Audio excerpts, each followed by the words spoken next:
Welcome to the Shreveport Connection with Tommy. This video is on your Smackdown spoilers, WWE main event, and wrestling news going around the world. Not only in WWE, but even in TNA.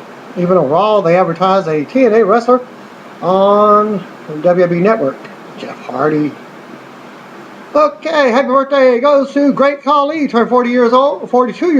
Former Women's Champion Jazz turned 41. Hall of Famer Sergeant Slaughter turned 66.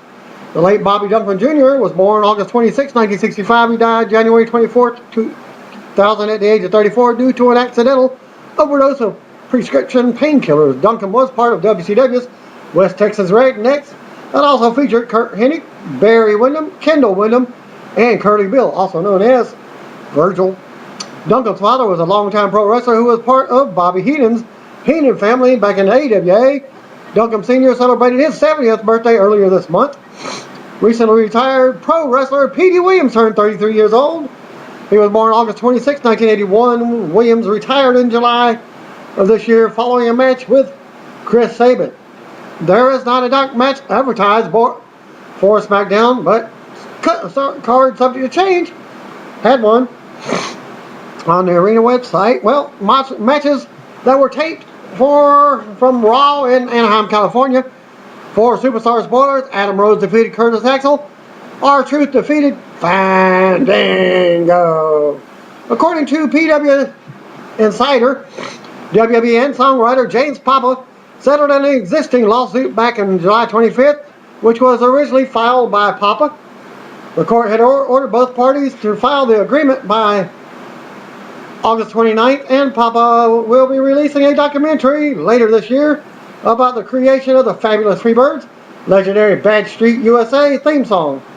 Former WWE stars and more attended from Raw last night. Amongst the names in attendance from Raw were former diva Kelly Kelly, Maurice, and model name Ellie Gonzalez, and NBA veteran Tracy Murray. Mick Foley, Jeff Hardy accept the Ice Bucket Challenge, and there will be a video on that, and as well as Paul Heyman got the video from his Ice Bucket Challenge that he accepted with a little help from supermodel Lucci Ford, and you can view all three of them at the links that I will post right there. As WWE performer Paul Heyman also took the challenge on the video. I have no idea whether Ford is truly a supermodel or not, but she should be. As always, Heyman keeps it entertaining. In this 4-minute Heyman Hustle video, the original plan for Monday's Raw was set for Big Show and Mark Henry to face Eric Rowan and Luke Harper by themselves, but that was actually taped for SmackDown. We'll see if that was redone later on in SmackDown tapings. The plan was for Bray Wyatt to attack Big Show after the match and lay him out with Sister Abigail as a way to show how dangerous Wyatt still is. Well, the idea was to come out of Raw with momentum for Wyatt, but plans changed sometime Monday afternoon, and they went with the 6-man match that was pretty much saw Cena run through the Wyatt family. Chris Jericho is not being advertised for the SmackDown taping from last night, Tuesday night, and is currently scheduled to return to WWE TV on Raw next week. And if you want to see Chris Jericho live in Shreveport, it will be here next month as well. Don't have the confirmation date. A friend of mine told me over the weekend, but I forgot to write it down, so I forgot. He will be hosting a highlight reel on Raw with a special guest, Randy Orton, the Viper himself. Well, several readers, including Brian Purifoy, have sent word that initial WWE Network subscriptions, which should have expired after 6 months of a commitment period, are still active, but they have not been renewed. So if WWE didn't pay attention to them, you could get some free pay-per-views, free action on the network. But the reporter of this news says, well, his name is Paglino. He accesses the network by PS3, still able to log in and watch the network. This could either be an error on WWE's part, or they are offering a grace period to subscribers, which allows them to renew their subscriptions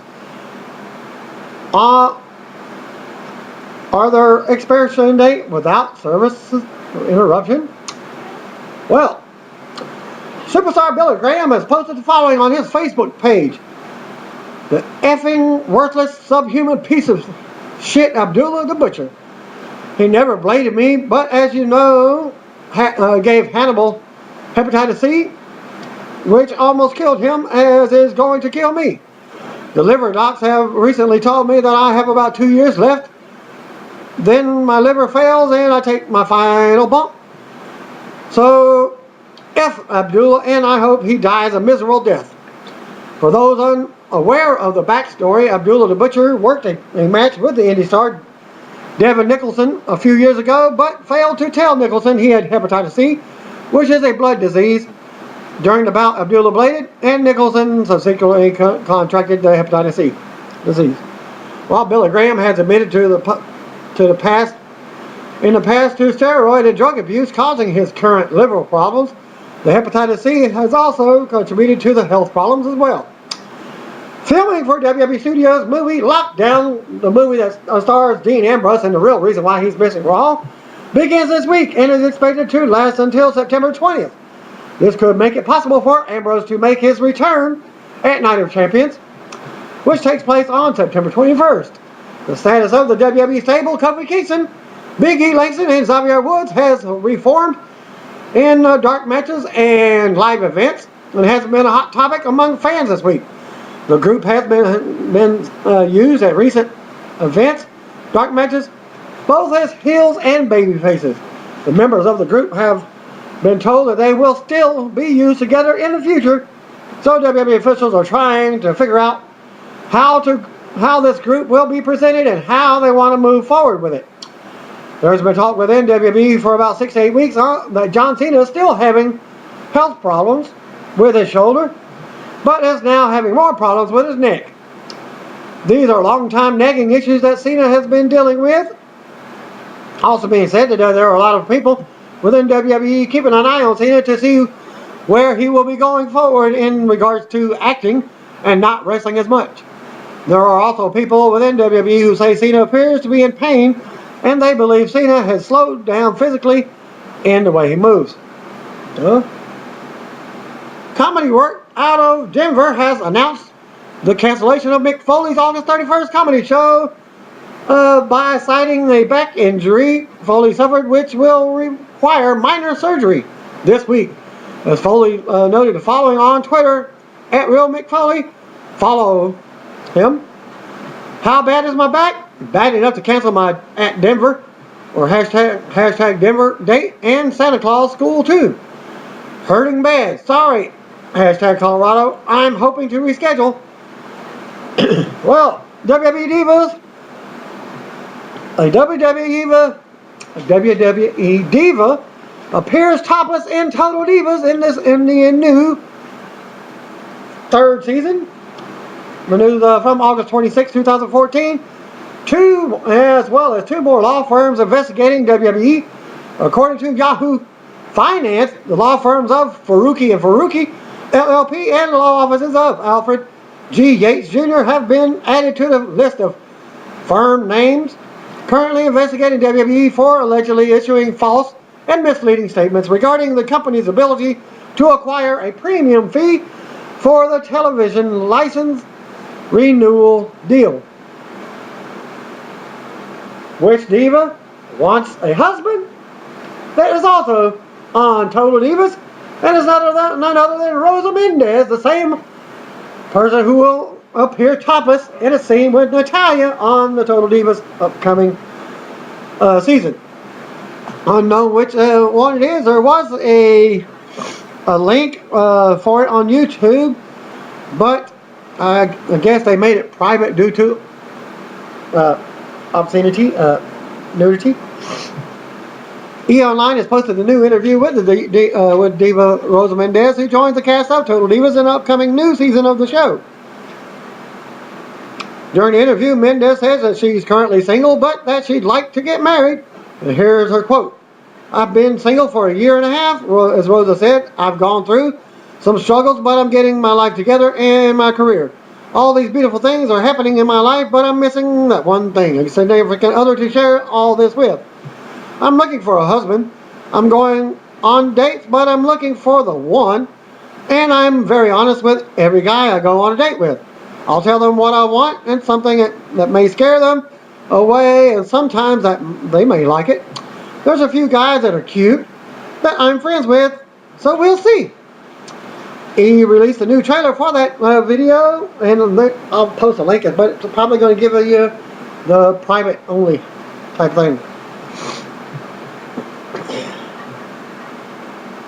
And of course, they probably digitize the video if it comes back on. Brian Fitz of BetweenTheRopes.com caught up with Daniel Bryan during the SummerSlam WWE 2K15 event in Los Angeles, and the following are some of the interview highlights. WWE has this year. What has this year been like for you? Because there have been so many ups and downs, as it was asked. Yeah, it's been tough just because there's some really good things and there's been some really bad things. When my father had passed away, that was literally probably the hardest day of my life, but a lot of people can relate to that. I'm not alone in the mourning of the loss of my father. That's something that everybody goes through, but that's the kind of stuff that is just sad. The neck injury it's been a little bit demoralizing, but I look at it and think I've been in wrestling for 15 years, and this is my first major surgery, so I'm doing okay. But just the timing of it wasn't in my favor. I wish I could have kept the title until I lost it, and then got the surgery, but it didn't turn out that way. Then he was asked, so what is the latest on the injury? Are you going to have another surgery, or is that still up in the air? It's still up in the air. I was scheduled for a surgery on Tuesday, but then they called me last week and said they want to do more testing before they do a surgery, which is good in one sense. I don't want to do the surgery if I didn't need it, but likewise, if I needed the surgery, let's get it done as soon as possible, because that's going to be at least another 3 months. So look for him January for his return.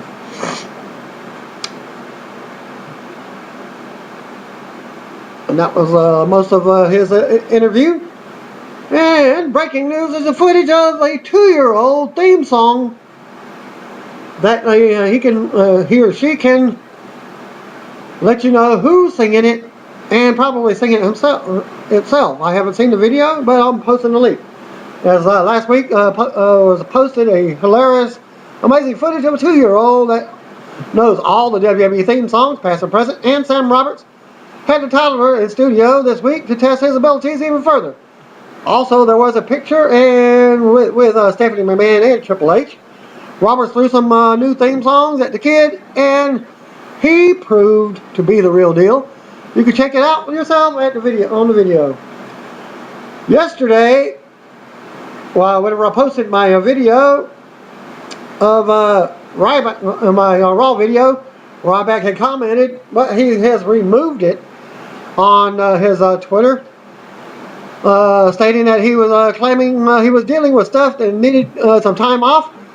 Well, and he's going to be out for a while. Well, Michael Cole subsequently said on Main Event last night that Ryback is indeed injured and would be missing a few weeks of action. Adam Rose then made some light of the injury as well during the show, and Curtis Axel noted that he would be working singles matches until the big guy returns.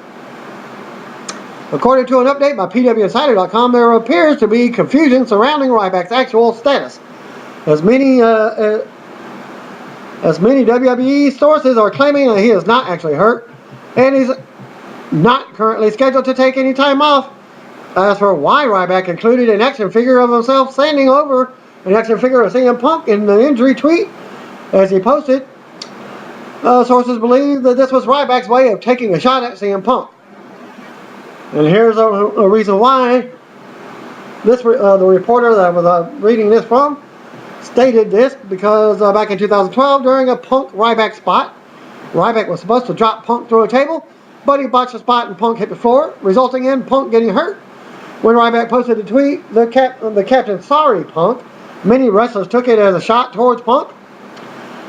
WWE superstar Xaviar Woods recently talked to Geek Exchange about the new WWE Supercard game, including how to play. If he's a card battle game fan and more.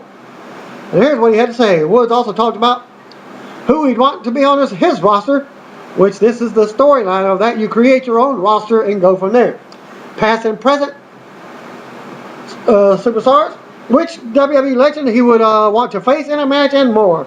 You can read a few excerpts or listen to it below. Well, now we have the WWE Supercard, which has a lot of good elements from physical trading card games and mobile card games. For example, you can open card packs and find rare and uncommon cards. The game has an exhibition mode where you essentially just play against other people. If you win, you can randomly select and keep cards from your friend's deck. Hopefully, their cards are rare or super rare and add them to your deck. The lower cards that you can essentially be fed to your more powerful cards, which is a cool RPG aspect. You can level your cards up and make your deck even better. Well, here's a comment on which legend he'd put on his Supercard roster. Well, I'm coming across a lot of Big John Studd cards as I play this game, so I'd probably include him. I'd also include Ricky the Jack and Speedboat, just two guys so far. If you played card battle games as a kid, oh, most definitely. So my buddy got me into Magic, the Gathering. I played it for a little while and kind of fell off because at the time I wasn't too much into card games, but I still go to the card shop with my friend and just kind of hang out. I would hang with him and my crew because I was a pretty huge nerd growing up. So the game that got me started playing card games really hardcore was the Dragon Ball Z card game. I was obsessed with that game and I used to play it in tournaments, so I loved it. Eventually, a physical WWE card game came out as well as I played that.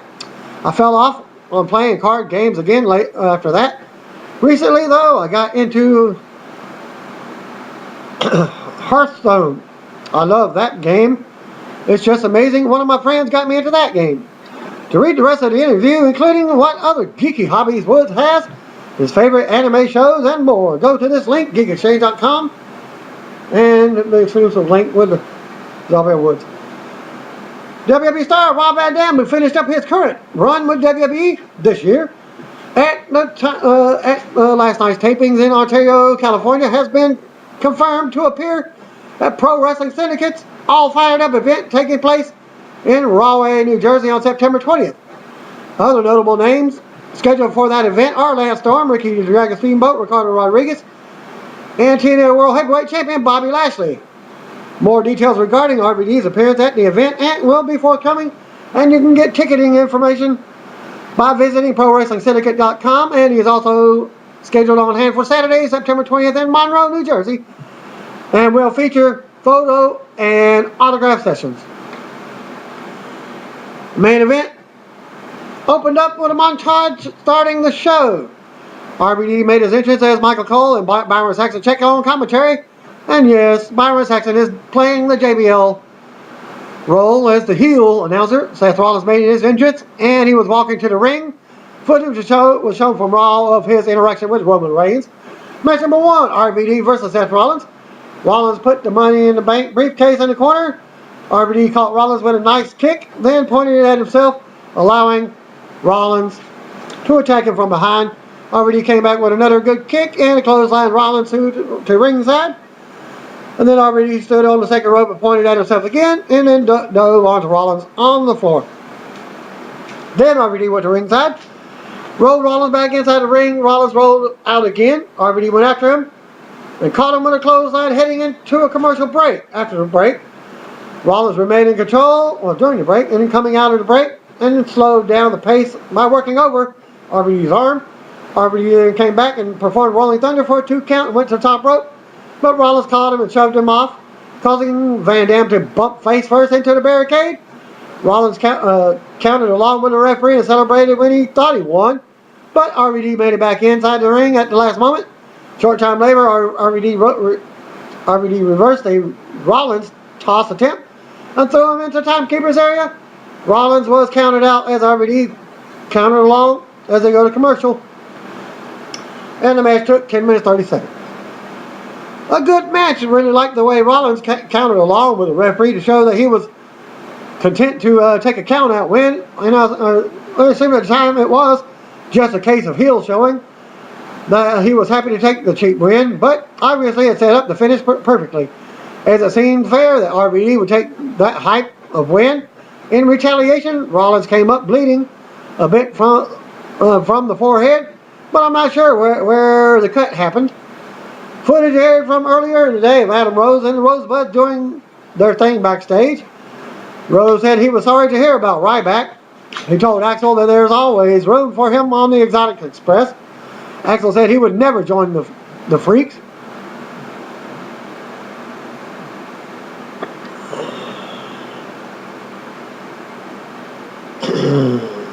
And Rose said Axel is a lemon and he will make lemonade.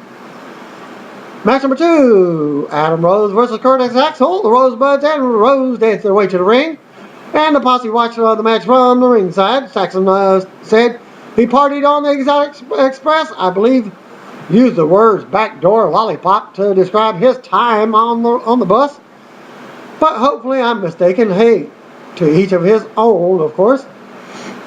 Axel connected with a nice drop kick. He was distracted by the Rosebuds and told them to shut up. Rose came back with a spine buster. Axel avoided the party foul once, but Rose hit his finisher seconds later for the win.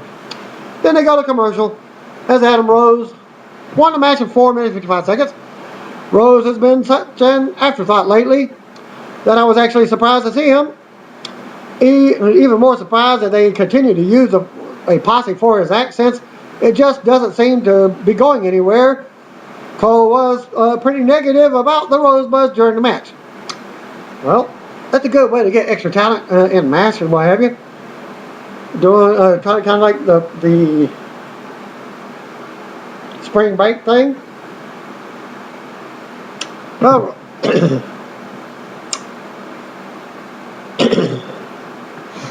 WWE Network commercial aired, and then Coleslaw and Saxon spoke about it briefly, and then set up a Raw Rebound video package that focused on John Cena and Brock Lesnar. Los Matadors were shown backstage. Coleslaw said that they would face Goldust and Stardust after the break, and they go to commercial. Actually, Cole said Gold and Stardust. Not sure when this new Gold kick started or what purpose they think it serves. Probably just the heel tag team name, but it's actually more anything. The video package was a bit much longer than it usually is, which makes sense considering how big they want the Lesnar vs. Cena rematch to be. Well, Roman Reigns vs. Bray Wyatt was announced for a Friday SmackDown TV show. While that tired SmackDown theme song played, entrances for the tag team took place. Goldust and Stardust versus Los Matadors with El Torito. Footage from Raw of Goldust and Stardust attacking the Uso brothers was shown. Goldust and Stardust got the better of the match for the first 5 minutes, heading into a commercial break. After the break, Stardust and Diego, guessing traded a sleeper hold, then ran the ropes and knocked each other down, which led to both men making tags. There was an odd spot where Goldust went for the clothesline that it looked like Fernando, guessing, ducked, but then Fernando got to the ropes and stopped to sell it. The broadcast team said it just grazed him, but it was still effective. A short time later, Stardust tagged in and got the pin for his team. After the match, Stardust grabbed Torito and threw him to the floor. Goldust and Stardust won the match 9 minutes 35 seconds. This was an odd show in that it started strong and went downhill in terms of the matches. The tag match did nothing for me because Los Matadors is just a bad act. Bring back Primo and Apico, with Stardust and Goldust are better off his heels. Yeah, haven't clicked with me since Cody Rhodes lost his mind. I don't like the role Saxon is playing on the commentary. He defends the heels at times and it sounds forced. If you didn't watch the show live, check out Rollins versus the RVD match and stop there. Ron Lewis and another reader are at the WWE Smackdown tapings in Ontario, California, and are sending the following combined report. Dark match: Big E and Kofi Langston. Big E Langston and Kofi Kingston. I started to say Kofi Langston and Big E Kingston. With Xaviar Woods defeated Heath Slater and Titus O'Neil. Slater Gator tag team, as Big E and Kingston had matching tights. So they're setting up their TV re-debut of their tag team. Match number 1, Roman Reigns beat Bray Wyatt by disqualification. As Luke Harper and Eric Rowan interfered for the disqualification, Big Show and Mark Henry came back to even odds, just like they did on Raw, causing the Wyatt family to retreat. After the break, they announced it would be a 6-man of Reigns, Henry, and Big Show versus the Wyatt family. Reigns just replaced Cena as the rematch from Raw. Match number 2, Seth Rollins defeated Rob Van Dam. Rollins won with a curb stomp in a rematch from the WWE main event. RVD exited the ring quickly. At least it wasn't on the center blocks. Match number 3, because that would have been perfect for his sending off gracefully storyline. Because he's now gone from WWE again. He'll return next year. Same time, same place. Match number 3, Paige defeated Emma. The Paige won with a quick match in it by submission. AJ then came out with chocolates. Paige ate one of the chocolates, but she spat it in AJ's face and then skipped away. Match number 4, Rusev defeated Jack Swagger. How many times are they going to have this match? Lana cut a promo, but was interrupted by Swagger's entrance music. Swagger's ribs were taped heavily again. Swagger twice escaped the accolade, bringing out Bo Dallas, who threw in a white towel.